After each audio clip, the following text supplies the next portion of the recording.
This is the Action Movie Guys podcast, bringing you action movie reviews from across the decades, plus box office numbers and insight like never before. And now, your hosts of the Action Movie Guys podcast, Alex and Nate.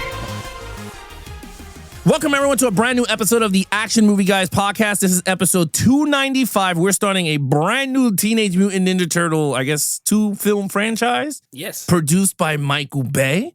This is called Teenage Mutant Ninja Turtles from 2014. I'm your host, Alex Figueroa. My co-host is Nate from Netflix Reviews. All right, Nate, I know you've seen all of these movies in the theater. Yeah. It was a first-time watch for you. This is a first-time watch for me. Let's be honest here, okay? When you went in to see this theater, and I know this is a heavy CGI film. Yes. What was your initial reaction seeing the CGI the Turtles? I'll never forget the day I saw this. I saw this with two of my friends from work, and I did a double feature of this and a movie called Into the Storm. You remember that tornado movie? Mm-hmm. I saw them both back to back. I'll never forget. It was a weird doubleheader. What did I think? This was 2014, so we're 9 years ago. At the time, the CGI it wasn't that bad. I mean, I grew up with the other ones, but I was just excited to see another Turtles movie because it had been 7 years since the animated one, the other animated one. So I was really excited when I went in. I didn't really care that they were CGI. Once we start talking about the film, I may have some other issues, but the CGI was mostly good on them, actually. Yeah, I agree. It was a little creepy. Looked weird. They look good. It looked creepy. I'm going to be honest. Watching the CGI version of the Turtles was a little bit creepy coming from the puppets and then the cartoon. They gave it this more realism of Turtles. They look better than the ones in part 3. They did. They look way better with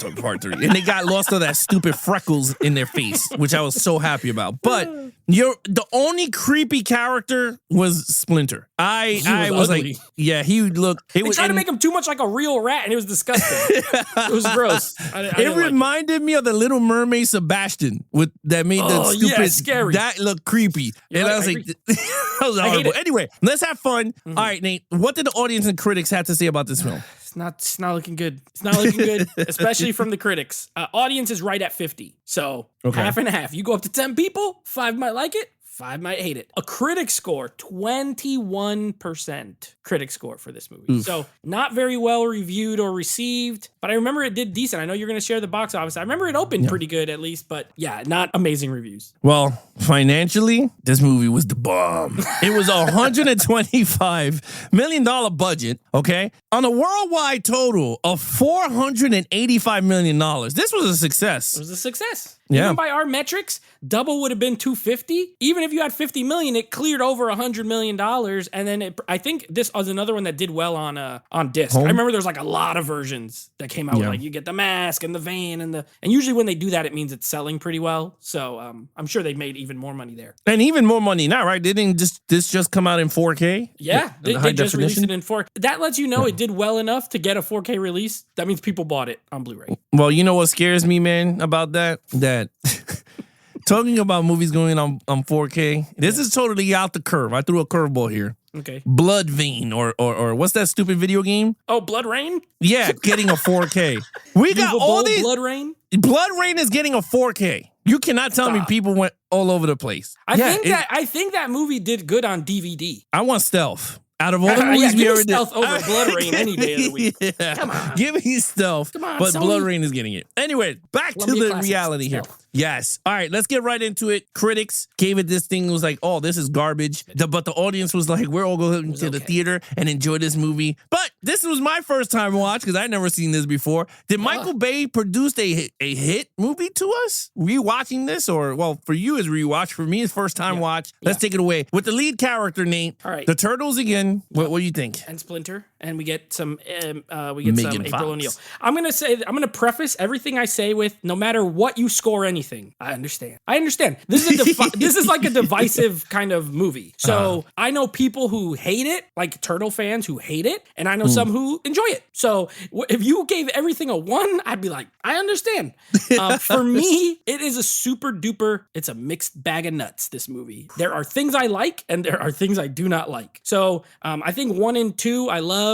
And then the 3 I hate, and this, spoiler alert, I like this better than 3 by far. But anyway, lead character, Turtles, I give them a 4. They're not a 5 for me. And it's not because of the CGI. It's just that they mostly got their personalities right. You know, Leonardo actually functions as the leader of them in this movie, like he has not in any of the previous ones. So I thought that was good. Mikey has the humor. They actually got Donatello right, in my opinion. He's with the technology. He's the geek. Perfect. And Raphael is the one, and right from the jump, he's like, I'm leaving. I'm going solo. He's the one who stops the Foot Clan. He goes by himself and fights all of them at the beginning. Like, so I think they got their personalities right. The reason I give it a 4 is because I feel like we've been scoring kind of the whole bunch, and I hate Splinter. I hate Splinter in this movie. I like when he fights, which we'll get to the action, but I do not like his voice. First of all, it's the guy from Monk is doing the voice, Tony Shalhoub. That's Monk. Really? Yeah, that's him. And I also don't like Johnny Knoxville as Leonardo. I remember when this happened, so all the actors who did the mocap did the voices. So Alan Richardson, your boy, Jack Reacher, he was Raphael. And then the other two actors, they did their suits and they did the voice. Apparently there was something up with the guy who did Leonardo and they didn't like his voice. And so they got another actor to do the voice. And it was Johnny Knoxville, who definitely doesn't sound like a teenager. I mean, none of them do really, but he really doesn't. Anyway, I don't really like Splinter in this outside of his like fight scene. He's a little overly like angry and mean. You know what I mean? He doesn't seem like he has that relationship of like a mentor that they respect. It's more like we're scared of him and, you know, he's going to just punish them all the time. And so I don't love him. And Megan Fox as April O'Neil, I will say, having seen Expendables 4 recently, her acting in this movie is a million times better. If you think her acting in this movie is bad, I wouldn't fault you. It's not great. But she's been so much worse in other stuff that I was almost like, wow, she's pretty good in this movie compared. So she's not the best choice for April O'Neil. She's a little too gorgeous, in my opinion, you know, but whatever. Overall, though, I think they got the personalities of the turtles mostly right, so I gave it a 4.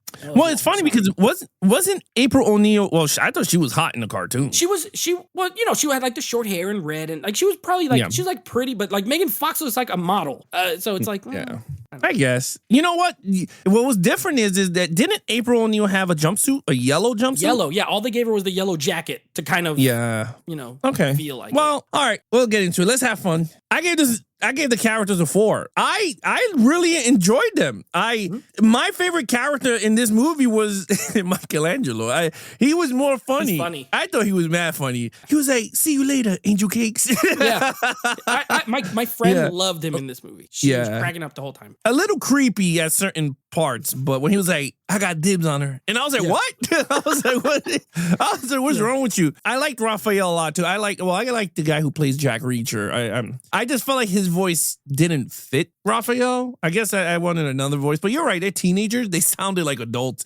Except I did not know Johnny Knoxville was on Leonardo because it did not sound like Johnny Knoxville. So to be honest with you, he was a last second Donatello. addition. Okay, I like Donatello a lot. I thought he was cool. I like his gadgets. I always like his gadgets. Mm-hmm. I felt like the CGI to me with the glasses. I didn't like the glasses much. I don't know why he needed glasses. I guess it's to give him that nerdy look, but I was like, we already knew he was a nerd. Like, why give him the glasses? He wears glasses in the new animated one, too. Oh. But not those goggles. No, it's just regular glasses. Yeah, but, okay, I know you watched it a lot more than me and remember it. But he never wore glasses, did he? Not in the cartoon or anything, no. So I guess that's just giving him the new. I feel like that's trait. A new thing. You're a nerd, you wear glasses. Yeah, so, okay. I don't know what it is, but yeah, it felt weird with the big glasses, but I love the book bag with all the cell phones and I thought that was cool. I was like, that's a cool addition. What I'm missing? I think I got everyone. Splinter. Mikey got the rocket-powered skateboard. That was cool. He was cool. like, it's my turn, dudes. Yeah. He ran off the thing. Yep. I was like, I came to save the day. Like I said, there was moments of the characters, mad fun. I was like, this is pretty cool. Like, even when he's like, hit him with the Batman voice. And he was... I only saw Batman once. Yeah. I thought like all that stuff for me, I thought it worked well. It felt like teenagers, but acted by adults. That's what it felt like when you start to hear with man voices. Yes. Mm-hmm. So, I mean, if you look at those turtles... the first one. So they sound like men in the first one, too. Yeah, so in terms of Splinter, I didn't like his voice. I thought that, he was creepy rat looking, but I kind of got used to him. But my favorite part with Splinter is the mashusha, the hashish. Or the hashish. Something like that. The hashish. Not the hashish. Yeah, whatever it's called. Yeah. Yeah, I rewinded it twice laughing. And they're like, not the hashish. And stuff. Yeah. And then he was like, Michelangelo, this is the Mona Lisa of pizza. He was like, dude, the I'm 99 cheese pizza. And Donatello's like, it's impossible. You can't put that much He's listing all the cheeses. Yeah. I thought that, like I said, it was funny moments. And that was one of my favorite ones because he was like naming every cheese. He's like, and he was saying it with the actual like Italian way of saying it. Yeah. Oregano. Yeah. And Michelangelo's like, no, I can't. And then he just said it. I thought that was funny. Like, that was cool. April O'Neil, I'm not a big fan of hers. I think she's cute, but I think she worked in this movie. I know she was super hot, but I thought she worked well. Storyline wise, we'll talk about that storyline. But in terms of April, I thought he was good. So anyway, I gave it a 4. You gave it a 4. Main villain is Transformer Shredder. It's Shredder, and it's also what was it? Sachs. Is it William Sachs? Something Sachs. I know it's something Sachs. Yeah. William Fichtner, I know, is the actor who plays him. Who I like, by the way. I like that actor. He's good. He's reliable. Wasn't he Dark Knight? Eric Sachs. He was the one that was banker in the Dark Knight right? in the beginning. So we have Eric Sachs, who's a businessman, and then we have Shredder. There's a lot to this movie where when I watch it now, I remember all the reports. So I'm going to keep going back to them. I remember everyone thought he was going to be Shredder. And I think in early drafts, he was going to be Shredder. And then when they started doing tests and all this stuff, they went back and added in an actual Japanese guy to be Shredder, which is why he's not barely a character in this movie. He's always in the shadow. He has scars. He talks a little bit, and then he comes out with his freaking Transformer suit. That being said, the suit looks awesome. It does, but it's not Shredder. You know what I mean? Like, he didn't need that. Yeah. But in this movie, he needed it because the turtles are 8 feet tall in this movie. So it kind of makes sense. If he was fighting those turtles with like regular, like his little shiny pajamas from the first movie, he will get destroyed. They're freaking huge. So it makes sense, but I don't love that decision, to be honest. He got all these knives he could like throw and they could come back with magnets. And it's just not my favorite version of Shredder, but I think he does look cool. Eric Sachs, he's a businessman. He wants to become rich. You know what was weird, Alex? Watching this movie now, I haven't seen this in a long time. I haven't seen it in at least like 6 or 7 years. It was weird that the whole thing was about like vaccines and all this stuff. And then you look at real life now, and that's how all these like pharmaceutical companies, you know, they have all these diseases and then you got to get a vaccine and then they make billions of dollars. I'm like, wow, this is pretty timely. This should have came out now. It was like, they're going to give everybody the green COVID and then he's the only one with the antidote. And that's what they're using so his plan was good as far as becoming very rich. All he wanted to do was become rich. He said it. He's like, I'm going to become very rich. Shredder is the one who wants to kill the turtles because they have other criminal enterprises. The Foot Clan is in this, which is cool. It was cool to see the Foot Clan come back. So, but I gave it a 2 because I don't like Shredder in this. Also, the girl who's like a Foot Clan leader, she is from the comics and the cartoon. Like late in one of the other versions of the cartoon. I forget her name. Like Karai or something like that. So she's real, but they didn't utilize her well. They didn't utilize Shredder properly. So 2. All right. Well, this is where I dipped a lot also. I gave it a 1. And this is why. I felt like, well, first of all, we all know, I didn't mind how they use Shredder in this movie because you don't want to give him full-fledged Shredder. I mean, out of the blue. So I didn't mind it. I just felt like the Sachs guy, I felt like he was such a generic type of villain. Like, he's a Bond villain. A business guy who wants money hungry, turns on his best friend to go with Shredder and went to Japan and under a sensei, Shakataka Shredder. And I was just like, it was cool in the beginning because she runs and be like, oh, wow, the turtles and all this BS. And he was just like, well, and I already knew. The minute she went up to him, I was like, oh, this dude is evil. And then I was like, okay, great. Now, within 2 seconds, he gives her, and like, who carries a business card with a tracing device in it? I'm just saying, he literally went in his wallet and went, here's a business card, and all of a sudden it had a tracker. Like, does he have like 80 copies of debit card? He gave it with an air tag. Yeah. But I don't know. I just felt like that sequence was lost for me. Shredder. Now, with Shredder, I did like the suit a little bit. It just became a little, I don't know how, my thing is fighting the way they were fighting, and I don't want to go into fighting until we hit fighting action. But my thing is that what hurt me with the villain, he was doing moves that I'm like, you can't do that in a robotic suit. 8,000 you know what I mean? Suit. Yeah, it's pretty much a punch you, throw you on the floor, and then hit you like 100 times. But this dude was throwing, I hated the knife throwing. It was pretty it felt like a video game boss. Remember when he tried to knock the tower down and he threw all the knives and you see the tower starts to lean down. Yes. With the stupid thing. That felt like a video game. So for me, I wasn't too crazy with Shredder. I wish though, they gave him a little bit of the suit, but it was more like Tony Stark's nano suit. So at least he could fight the turtles, and it looks like him fighting the damn turtles. So it felt pretty cool, like a small versus 8-foot turtles. So anyway, I mean, with that said, it hurted me to say this, but I gave it a 1. I was not too crazy with the villains. I felt like it was just a generic storyline when it came to villains in this department. Okay, action scenes. Okay, so here's where I'm a little torn. I was torn when I was watching it. I was like, what do I give this? Because I didn't give any of the first one. I didn't give them like crazy high scores, but this one has way more action than the other ones. This is a full-on action movie. Really, it is. Yeah. But it's a lot of CGI, obviously. So that's the other thing. I landed on a 4 for me. I landed on a 4. I think there is plenty of action. I actually only love one sequence though. But you do have like in the first one with Raphael and the Foot Clan, it's dark, you can't see. I like the subway scene where you don't really see them, but you see them all, like the Foot Clan getting, it's a cool nod because remember the other one they fight in the subway, Raphael fights them in the subway and saves April. So that was a cool little nod to the first movie. But you know, I liked it. It was cool. I do like when Leonardo throws that one dude through the train while it's moving. That was a great shot. He just like chucks him into the train. And they definitely use their weapons in this movie a lot. Leonardo be slicing people, and they're all doing it. So I love that aspect. I do love the mountain scene on the snow.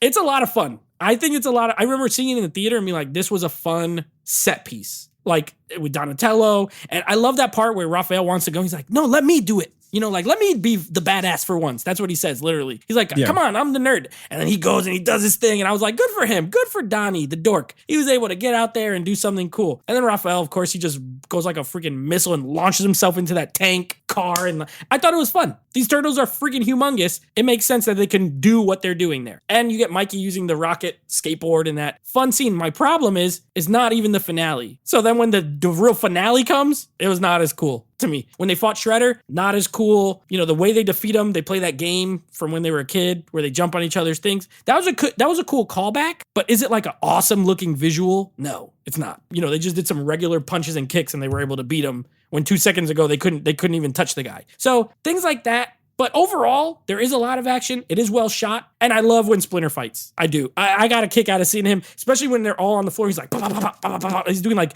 machine gun punches on them. I enjoyed that. So I gave it a 4. Yeah, I agree. You know, it's funny watching when the movie started, it started at a 5. And I was just like, okay, action is a 5. And I was really into it. And I was like, you know what? For Turtles, I was like, I can see why they went CGI. They could do way more, which they couldn't do with puppet. You know what I mean? I was a little hesitant with the super strength and the bulletproof turtles. And I was just like, that took it away from me. Because I was just like, the fun part about me enjoying the original Turtles is that they get hurt just like turtles, like humans. They get sliced and they bleed. Just like when Raphael got his ass beat, he was, well, semi-bleeding. Like in a coma or something. Yeah, he was out. Yeah. Like, the dude was done. So I was just like, oh, cool. That hurt me. I was like, they have freaking bulletproof? Like, who thought of this? Because it was just like, dude, we're bulletproof. Like, they didn't know. I mean, of course they wouldn't know. Yeah, I was just like, oh, so that deducted the 1 point. Other than that, I was like, I'm not deducting points because I loved all the action sequences, except the ending. I agree with the ending was so bad. It felt like a Transformers movie at the end. Yes. Building collapsing and yeah, which was so far-fetched. I'm like, this is on a high-rise in New York in Times Square and no one got hurt. Like, I was just like, oh, come on. So, but if you take away that third act crap, I liked everything. Like, my favorite was Splinter because I remember saying it in one of the reviews, I wanted to see him get down and whoop it. Oh man, when I saw him jump up and he crackled and then he took off his chancletas, he went, yeah. This is like when Yoda fought in the prequels. Remember that part moment? 3. Yeah, you know, it's like the sword, and you're like, what am I about to see? It was kind of like that. Splinter gonna fight? What? You know? He took down Mad Dude with his tail. Like, I liked it. And then when he went up against Shredder, and I was just like, this is whack. That's the only part that I was like, this was whack. Mm-hmm. Because I wanted to see Shredder fight Kung Fu against, you know, because they had the same master, but I don't know if this movie was going down that timeline of they had the same master, you know what I mean? Or whatever they did in the first movie. He had that big mechanical thing, and then he was whooping him, which I was like, oh, that's pretty cool. But then he was like, no, go, my sons. And I was like, no. I was right into it. That was cool. I liked the snow scene too. I'm not going to lie. Because it was cool because they have shells, so it was pretty funny seeing them going through. Yeah. And especially with Leonardo, because he was the first one that went down, and they were all in the back of the truck, which I thought it was funny. And then Raphael's the one who hit the car. He's the one that rolls into a ball and like cannonballs into the truck. He was like, Donnie, slingshot. And he went, whoop, he threw him. And I was just like, okay, this was actually really, really, really, really fun. Like, I was really into that whole sequence. The innuendo, I will say, with Megan Fox, a lot of the movie. Her butt shot where she's just like leaning out of the car and Will Arnett is like, get the shot. Creepy old guy, you know, like. I was just like, that threw me off during that sequence because I was like, you really did not need this in a kid's PG-13 movie. No. Like, we all know she's hot. So, like, we didn't need to see a butt shot. Yes. But honestly, kudos to the action department and the cinematography because CGI-wise, it held up on 4K very well. I agree. Yeah, 4 across the board here. Okay, I already know where we all gonna go here. Storyline. All right, so here's my dilemma. There's a lot in this that I don't like, story-wise. And there's some that I do like. So it's not a 1. I will just preface it. It's not a 1 for me because, like I said, I think the Turtles, even though that's lead character, it is still part of the writing and the storyline. I like it. What I don't like, what I hate about it is the origin. That is my main gripe. I'm okay that they were lab turtles. I hate that April O'Neil was like, they were their pets. That whole thing of like, you guys were my pets and I used to play with you. And, you know, I hate that. I hate that she knows of them and their origin without them having to like tell her. That was always the thing, right? They're hidden, they're mysterious, no one knows about them. When April finds out, scared, but works with them, because, you know, you get to know them, whatever. Here, she's like, yeah, you guys were my little pets, and I got all these videos of me, playing with you in the laboratory and all this. And Splinter, like, she knew all of it, and I hate that element of the origin story. So I think they botched that. The other thing was, they were originally going to be aliens, okay? I remember this specifically. They were going to be aliens, and everyone online was like, if you make them aliens, we're not going to watch your movie. So then they changed it. They changed it back. They were aliens from Turtle. Yeah. You remember Sonic when Sonic was ugly, and then they went back and redid the CGI? Yeah. It was like that. Like the backlash was, and so there's a line in this movie that still exists where they're talking about the ooze, and like, where'd it come from? And she's like, it came from outer space. And I'm like, what? No, it doesn't come from outer space. I don't know if someone forgot to remove that line from the script or something, but it's in the movie. So there's little things like that. It's like, this is so stupid. I gave it a 2. I think the weakest part of this movie is the villains and the storyline. The other characters are good, the action is good, but those two things really bring it down. It's all right, man. I did it for you. I gave it a 1. I thought it was a stupid storyline. And this is why. I agree with you 100%, man. That April, when I was sitting there, okay, let me tell you, I was sitting there, right? And I was just like, okay, I'm in there enjoying the movie. I was like, wow, this is pretty cool. And she's in the train station, right? And she does whatever. First of all, she could run really fast because she found where that tunnel leads and she went to the roof. And I was like, okay, whatever. She gets to the roof and then she starts to go, wait a minute. She's like, Raphael? Leonardo? These names sound familiar. Yeah, wait a minute. And then she ran all the way home, goes in her Pandora's box of stuff, has all this footage, and she was like, I knew it. And then she tells her roommate, I guess. Yeah. And she's like, I taught these things when they were little, Leonardo, Michelangelo, Raphael. They survived. And I was just like, what? I was like, who came up with this bombard stupid ass story? It's a stupid story. I'm sorry. It's dumb. And then Splinter knew because he was like, you have to get the girl now. And I was like, what?